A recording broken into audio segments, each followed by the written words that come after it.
దేశంలోనే హైదరాబాద్ అత్యంత వేగంగా అభివృద్ధి చెందుతున్న నగరమన్నారు కేంద్ర మంత్రి కిషన్ రెడ్డి. నాంపల్లి, గుడిమల్కాపూర్ డివిజన్లలో సొంత నిధులతో నిర్మించిన కమ్యూనిటీ హాళ్లను ప్రారంభించారు కిషన్ రెడ్డి. హైదరాబాద్ నుంచి అధిక ఆదాయం వస్తున్నా రాష్ట్ర ప్రభుత్వ కేటాయింపుల్లో పూర్తి స్థాయిలో న్యాయం జరగడం లేదన్నారు.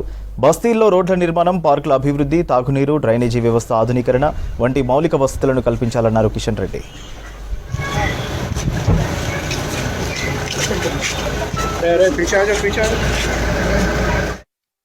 దేశంలోనే హైదరాబాద్ నగరానికి ఒక ప్రత్యేకత ఉంది. గత 30-40 సంవత్సరాలుగా హైదరాబాదు అభివృద్ధి దిశలో ముందుకెళ్తా ఉంది. ఇక్కడ ఐటీ సెక్టార్ కానీ, ఫార్మా సెక్టార్ కానీ, లేక రియల్ ఎస్టేట్ కానీ, డిఫెన్స్ కానీ, ఎడ్యుకేషన్స్ కానీ, విద్యకు సంబంధించినటువంటి సంస్థలు కానీ చాలా పెద్ద ఎత్తున అభివృద్ధి జరుగుతూ ఉన్నాయి. ఈ నేపథ్యంలో ఈ యొక్క హైదరాబాద్ నగరాన్ని మరింత ముందుకు తీసుకెళ్లాల్సినటువంటి అవసరం ఉంది. కానీ దురదృష్టం ఏంటంటే గత 10-15 సంవత్సరాలుగా హైదరాబాద్లో నిజమైనటువంటి హైదరాబాద్ ఏవైతే కాలనీస్ ఉన్నాయో, బస్తీలు ఉన్నాయో వాటిని నిర్లక్ష్యం చేయడం జరుగుతూ ఉంది.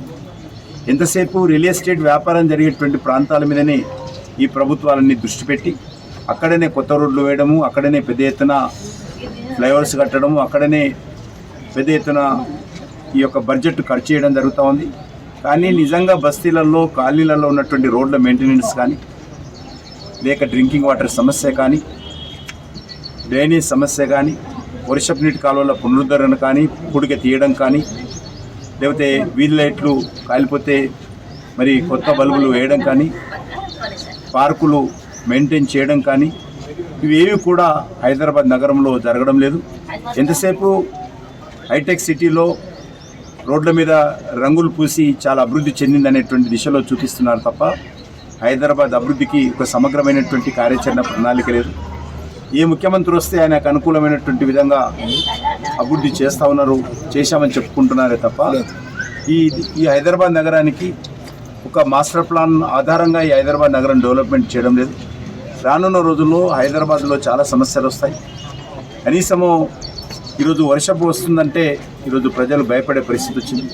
కాబట్టి నేను ప్రభుత్వాన్ని కోరుతా ఉన్నాను, హైదరాబాద్కు వస్తున్నటువంటి రెవెన్యూ ఏదైతే ఉన్నదో, హైదరాబాద్లో వసూలు చేస్తున్నటువంటి రెవెన్యూ కనీసం ఒక 5% ఖర్చు చేసినా కూడా హైదరాబాద్లో కొద్దిగా గొప్ప బాగుపడుతుంది. కానీ వస్తున్నటువంటి ఆదాయానికి, హైదరాబాద్లో చేస్తున్నటువంటి ఖర్చుకు ఏ రకమైనటువంటి పొంతన లేదు.